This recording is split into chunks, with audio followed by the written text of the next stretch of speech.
O irmão que liderava a oração naquela noite não sabia do diagnóstico, mas o Espírito Santo o moveu a clamar com mais fervor. Ele levantou as mãos e disse: Senhor, o Senhor é o médico dos médicos. Se os homens dizem que não há cura, o Senhor diz que tudo é possível àquele que crê. Não olhamos para as circunstâncias, mas para o teu poder. Se o Senhor abriu o mar, ressuscitou mortos e sarou leprosos, então este jovem também será curado em nome de Jesus. A congregação inteira respondeu com um amém, tão forte que as paredes pareciam tremer. Muitas irmãs choravam, outras se ajoelharam ali mesmo, e os irmãos mais idosos, com suas vozes grossas pelo tempo, repetiam: Glória a Deus! O Senhor é fiel. O jovem, mesmo fraco, sentiu uma paz que não vinha dele. Era como se uma mão invisível o segurasse, e ele ouviu no íntimo: Não temas, porque eu sou contigo. Naquela hora, não havia mais dúvida em seu coração. Ele sabia que se Deus quisesse, a doença iria embora. Não por mérito seu, não por força humana, mas pela misericórdia do Pai. E assim, entre lágrimas e louvor, a igreja continuou orando até altas horas, como nos tempos dos apóstolos, quando a união dos santos fazia descer o poder de Deus. Nos dias seguintes, os exames começaram a mostrar mudanças. Primeiro, os médicos ficaram surpresos com a estabilidade do tumor, algo raro em casos tão agressivos. Depois vieram os relatórios dizendo que a massa havia diminuído. Os pais do jovem, que antes choravam em silêncio no quarto do hospital, agora seguiam para a congregação com os rostos iluminados, contando a todos: Deus está operando. Não é obra nossa, é dele. Os irmãos se reuniam em suas casas para orar, e em cada encontro, alguém trazia um novo testemunho de como o Senhor havia respondido em outras vidas. Um irmão contou como sua filha, anos antes, fora curada de uma febre alta que os médicos não conseguiram baixar, até que a igreja se ajoelhou. Outra irmã lembrou do dia em que seu marido, desempregado, recebeu uma oferta de trabalho justo no momento em que o ancião orava por ele. Deus não muda, diziam. Ele é o mesmo ontem, hoje e sempre. O jovem, por sua vez, sentia forças voltando. As dores de cabeça que antes o deixavam prostrado, agora eram leves, como se algo dentro dele estivesse sendo renovado. Uma manhã, ao acordar, ele olhou para o espelho e viu que seu rosto, antes pálido e marcado pela doença, tinha um brilho diferente. Não era imaginação. Era a mão de Deus agindo. Ele caiu de joelhos ao lado da cama e com lágrimas agradeceu: Senhor, eu não mereço nada, mas o Senhor é bom. Se for da tua vontade, completa a obra que começaste em mim.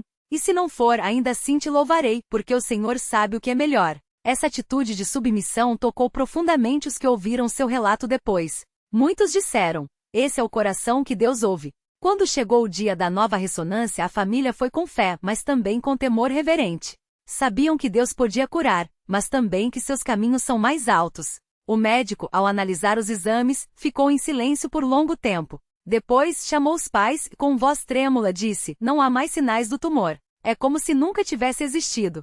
A mãe do jovem segurou o relatório com as mãos trêmulas e, sem conseguir falar, apenas apontou para o céu. O pai, um homem de poucas palavras, abraçou o filho e sussurrou: Deus é fiel. Sempre foi. A notícia se espalhou pela congregação como fogo. Naquele domingo, quando o jovem entrou na igreja, os irmãos se levantaram e começaram a cantar glória a Deus nas alturas, sem nem precisar do inário. Muitas pessoas choravam, outras levantavam as mãos, e alguns, emocionados, apenas repetiam: Aleluia! Aleluia! O ancião, com os olhos cheios d'água, subiu ao púlpito e disse: Irmãos, isto não é obra nossa. É o Senhor mostrando que Ele vive, que Ele ouve, que Ele cura. Não é pelo nosso merecimento, mas pela sua graça. Que este milagre nos ensine a confiar mais nele, a buscar mais a sua face, a viver em santidade, porque o nosso Deus é santo. Nos meses que se seguiram, o jovem não se cansava de testemunhar. Em cada culto, em cada visita aos irmãos doentes, ele contava como Deus o havia livrado. Não foi pela minha fé, ele dizia, mas pela fé dele em mim. Eu era fraco, mas ele é forte. Sua vida mudou. Antes, ele era um jovem comum, às vezes distraído nas coisas de Deus. Agora, passava horas lendo a Bíblia, orando, buscando a direção do Senhor para cada passo. Muitos da sua idade, ao vê-lo, também começaram a se aproximar mais da igreja. Se Deus fez isso por ele, pode fazer por mim, pensavam. Um dia, uma irmã idosa que sofria de dores nas juntas há anos, aproximou-se dele após o culto e pediu: Irmão, o Senhor te curou. Você acha que ele pode me curar também? O jovem, com humildade, respondeu: Não sou eu quem cura, irmã. Mas se o Senhor curou a mim, que não merecia, com certeza pode curar a senhora. Vamos orar? Eles se ajoelharam ali mesmo, no corredor da igreja, e clamaram juntos. Na semana seguinte, a irmã voltou radiante, as dores foram embora. Glória a Deus! Mais um testemunho se juntava à lista de milagres que só a mão do Senhor poderia operar. Mas a maior lição não foi a cura em si, e sim o que ela ensinou à igreja. Muitos que antes oravam por obrigação agora oravam com fé. Outros que viviam murmurando passaram a enxergar as bênçãos que já tinham. Os cultos ficaram mais cheios, as orações mais fervorosas e os corações mais unidos. O jovem que agora ajudava nos trabalhos da congregação costumava dizer: Deus não nos cura só para nos dar saúde, mas para nos aproximar dele. A doença me ensinou a depender do Senhor. A cura me ensinou a servi-lo com gratidão. E assim, aquele testemunho se tornou um marco na história daquela congregação. Não porque foi um milagre espetacular, mas porque foi um milagre real, que aconteceu no meio deles, entre irmãos comuns, que creram no Deus que faz o impossível. Até hoje, quando algum visitante pergunta como é a vida na congregação cristã no Brasil, os irmãos respondem com um sorriso: é uma vida de oração, de provas, de milagres. É uma vida onde Deus mostra, todos os dias, que Ele está no meio de nós. E então, como que para confirmar, alguém sempre acrescenta, como aquele jovem que foi curado. Se Deus fez por ele, pode fazer por qualquer um que crer. E a igreja, unida, responde: Amém. Assim seja. Testemunho CCB. O jovem que viu a glória de Deus, uma história de fé, dor e milagre. O dia em que o céu se abriu. Aquela manhã de domingo, na pequena cidade do interior de São Paulo, amanheceu com um céu azul claro, quase transparente, como se Deus tivesse estendido um manto de paz sobre a região. Os irmãos da congregação cristã no Brasil já chegavam cedo, como de costume, para os preparativos do culto. As irmãs arrumavam os bancos de madeira envernizada, enquanto os diáconos verificavam o sistema de som rudimentar, um microfone, 2 caixas de som e um amplificador que, às vezes, chiava como se estivesse pregando também. Entre eles Mateus, o jovem de 22 anos que há poucos meses receberá o diagnóstico de astrocitoma grau 3º, um tumor cerebral agressivo que, segundo os médicos, lhe daria no máximo 2 anos de vida. Mas naquele dia ele não parecia um doente. Seus olhos, antes opacos pela quimioterapia, agora brilhavam com uma luz que muitos não conseguiram explicar. Ele ajudava o irmão Josué, um dos presbíteros, a organizar as Bíblias sobre a mesa da entrada. Irmão, você não deveria estar descansando? Perguntou Josué com voz preocupada, enquanto ajustava a gravata preta, marca registrada dos servos da CCB. Descansar? Irmão, hoje é dia de batalha espiritual.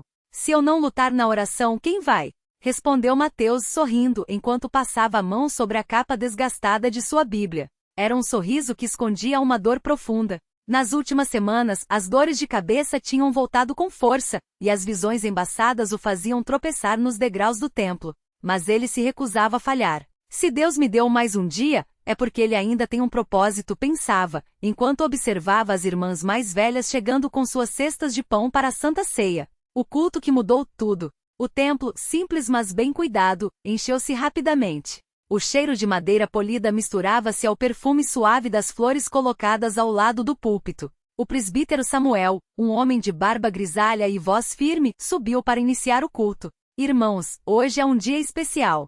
Deus tem ouvido nossas orações. Ele não desampara os seus.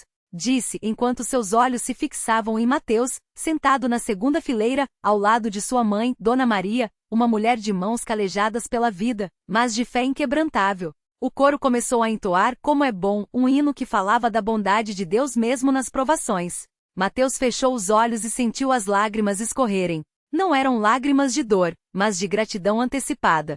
Ele não sabia como, mas tinha certeza de que aquele seria o dia em que Deus agiria. De repente, enquanto o coro cantava Deus é fiel, ele não muda, Mateus sentiu algo estranho. Uma onda de calor percorreu seu corpo, começando dos pés e subindo até a cabeça. Era como se alguém tivesse derramado óleo quente sobre ele, mas sem queimar. Ele abriu os olhos, assustado, e viu que o presbítero Samuel o observava com intensidade. Irmão Mateus, vem aqui, chamou Samuel, estendendo a mão. Mateus levantou-se trêmulo. Ao passar pela congregação, muitos irmãos começaram a chorar. Irmã Clara, uma senhora de 80 anos que orava por ele todas as noites, sussurrou: Hoje é o dia, meu filho. Hoje é o dia. Quando Mateus chegou ao púlpito, Samuel colocou as mãos sobre sua cabeça e começou a orar em voz alta.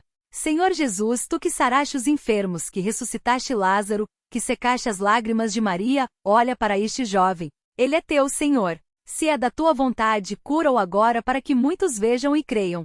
De repente, um silêncio absoluto tomou conta do templo. Até as crianças pararam de se mexer. Foi então que Mateus caiu de joelhos, não por fraqueza, mas por poder. Algo dentro dele estalou, não como uma fratura, mas como uma libertação. Glória a Deus! Gritou alguém nos fundos. Mateus levantou-se, tateando o próprio rosto, como se quisesse confirmar que ainda estava ali. Mas algo era diferente. A dor havia desaparecido. A visão, antes turva, agora estava cristalina. Ele olhou para a congregação e com voz firme declarou: Irmãos, eu estou curado. O milagre que ninguém podia explicar. O que aconteceu nos minutos seguintes foi caos sagrado. Irmãos chorando, abraçando-se, louvando a Deus em línguas. Alguns caíram em êxtase, outros ficaram de joelhos, batendo no peito em arrependimento. Dona Maria, a mãe de Mateus, desabou no chão, cobrindo o rosto com as mãos, balbuciando: Graças, Senhor, graças.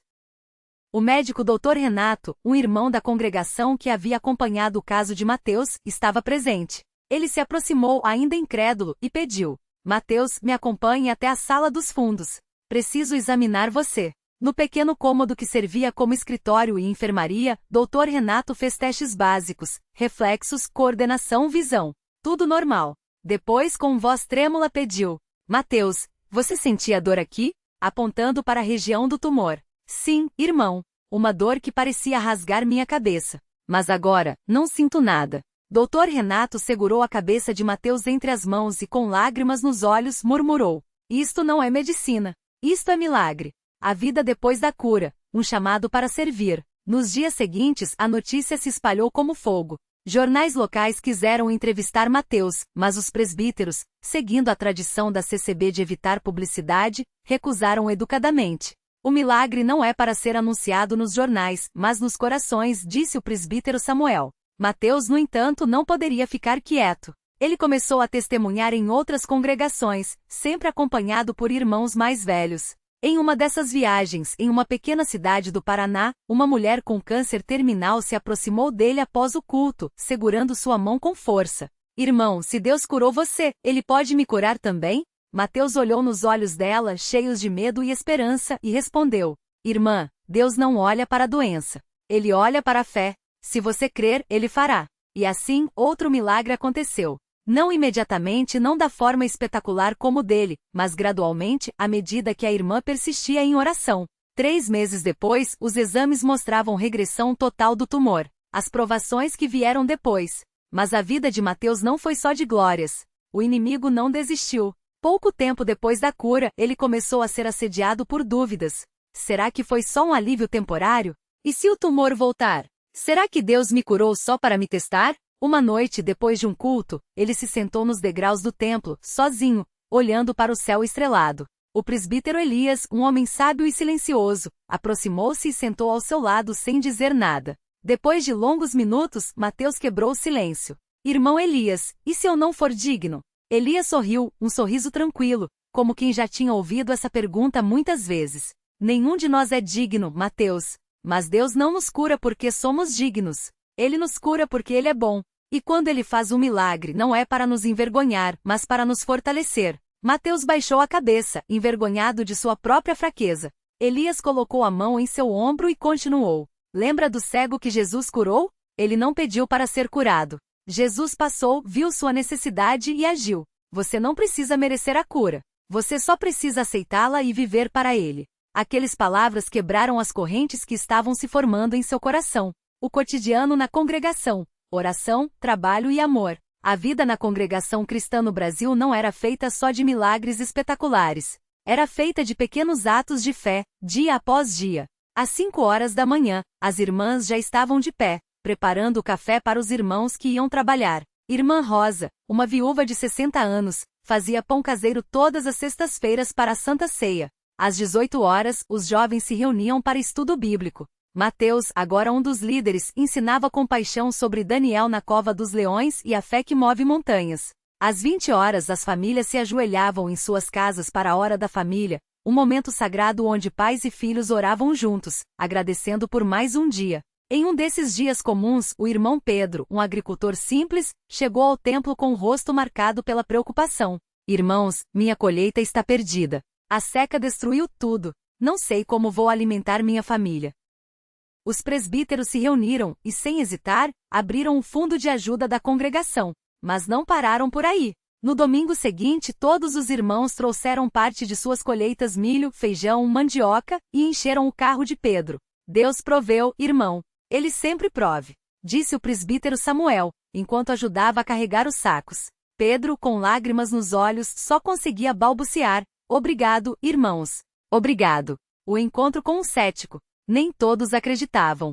Dr. Carlos, um médico da cidade, era conhecido por sua desconfiança em relação aos milagres. Um dia, após um culto onde Mateus testemunhou, o médico o abordou com ironia. Então, jovem, você realmente acha que Deus tirou um tumor do seu cérebro só porque alguns velhinhos oraram? Mateus não se ofendeu. Ele sorriu e respondeu: Doutor, eu não peço que o senhor acredite em mim. Peço que o senhor examine os meus exames. Antes e depois. Dr. Carlos, curioso, aceitou. Quando viu os laudos médicos, o primeiro mostrando um tumor de 4 centímetros, o segundo sem nenhum vestígio de doença, seu ceticismo começou a ruir. Isso não faz sentido. Murmurou, passando os dedos pelos documentos. Faça sentido ou não, doutor, aconteceu. Disse Mateus calmamente. E se o senhor quiser, pode conhecer aquele que fez isso. Dr. Carlos nunca se converteu naquele dia, mas começou a frequentar os cultos, sentando-se sempre nos fundos, observando. Até que meses depois, durante uma oração de intercessão, ele caiu de joelhos e chorou. Ninguém soube o que aconteceu naquele momento. Mas quando ele se levantou, seu rosto estava transformado. A última lição: a fé que persiste. Anos se passaram. Mateus, agora casado com irmã Ana, uma jovem que o apoiou desde o início de sua batalha, continuou servindo a Deus com humildade. Ele nunca esqueceu as palavras que disse naquele dia após a cura. Deus não nos cura só para nos dar saúde, mas para nos aproximar dele. A doença me ensinou a depender do Senhor. A cura me ensinou a servi-lo com gratidão. Mas a vida não é um conto de fadas.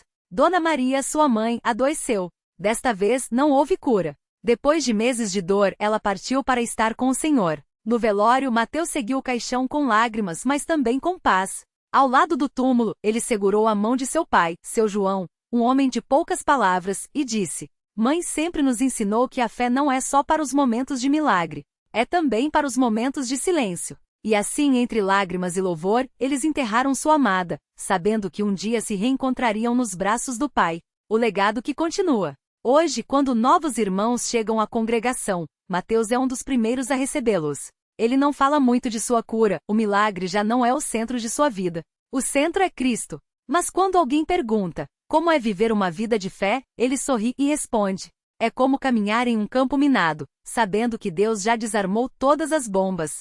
Às vezes a gente ainda tropeça. Às vezes a gente ainda sente medo. Mas no final ele sempre nos leva em segurança. E então, como um coro uníssono, a congregação responde: Amém. Assim seja.